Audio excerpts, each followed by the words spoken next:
Good afternoon. In today's session, we are going to discuss about wires and cables, a most important chapter in electrical system. So first of all, let me start with the definition of an wire. A wire is an cylindrical flexible strand or a rod of metal. Now, what is the function of wire? It is able to bear the mechanical load and then or as well as electrical current.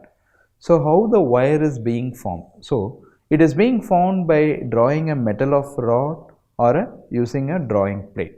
So the representation of wires are made by gauge system. Gauge wires, we used to represent it as gauge wires, and it is expressed in the form of gauge numbers.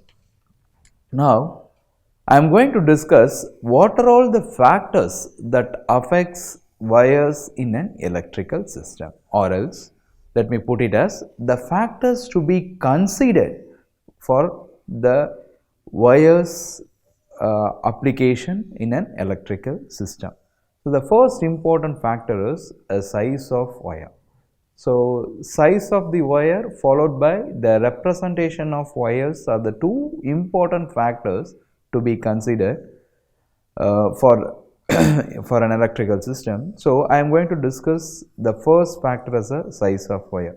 In general, the size of the wire represents the dimension and then as well as the dimensions and the size, the cross sectional areas, that may be a length and then or else it may be referred as a cross sectional area. So a wire is always represented in American gauge system. Generally, the wires are represented as size by the numbers. The numbers are 10, 12 and 14. Greater the number, lower the rating of the wire, which means when the rating of the wire is high, for example, in a panel system, electrical wiring system for a panel, the wire is able to carry out, for example, if the wire is able to carry out 100 amperes, the size of the wire is, the gauge size of the wire is said to be very minimum, that is 10, right? So in the domestic loads, for lamp load circuits where it carries 2 amperes of current, for example, I am saying the wire size is going to be maximum in size, which is inversely related in nature. Coming back to the representation, the wires are represented as the factor which covers insulation, resistance and then material.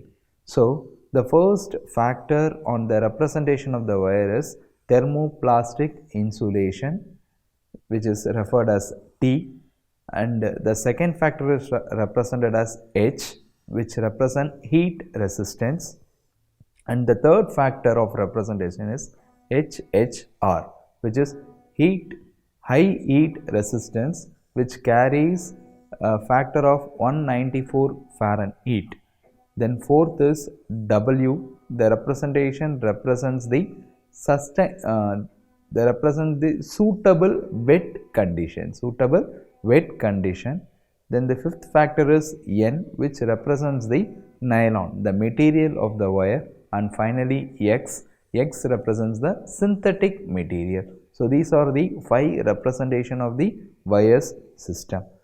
The next topic to be discussed is the classification of wires. So classification of wires represents XXX wire, main feeder wire, panel feeding wire, non-metallic sheet wire, single strand wire.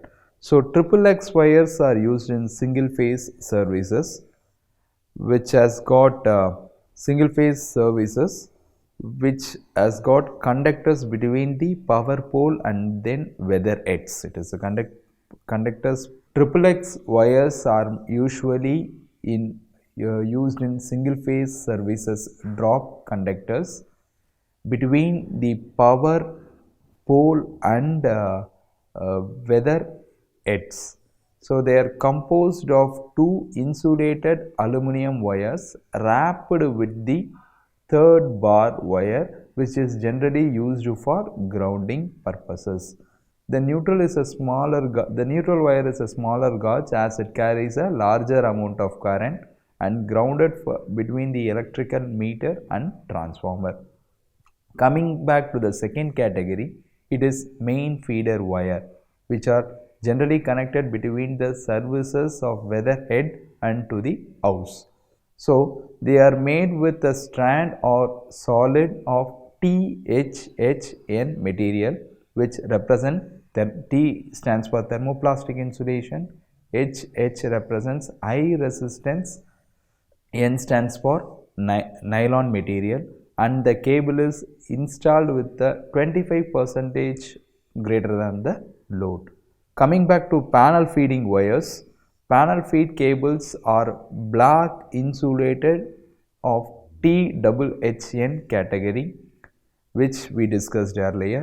So they are used in main junctions of power cards and in circuit breaker panels, and just like main power feeder wires, the cable should be rated at 25% than the rated load condition. Coming back to the next category, which is a non-metallic sheeted wires, which is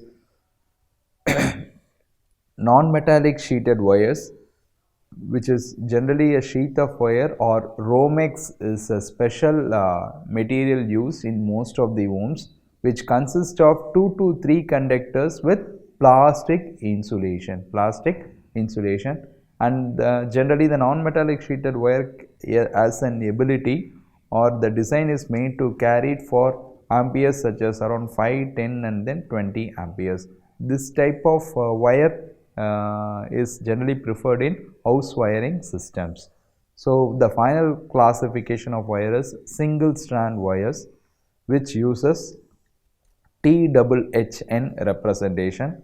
As we discussed earlier, T stands for thermoplastic insulation, H stands for high resistance, and N is the nylon material.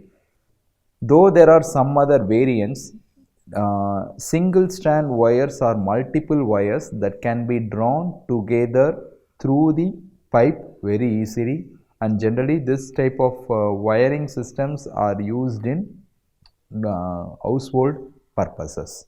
So that is all about the wires and its explanation, which we discussed about the definition followed by the factors and then the theoretical types of wire theoretically in nature. Thank you.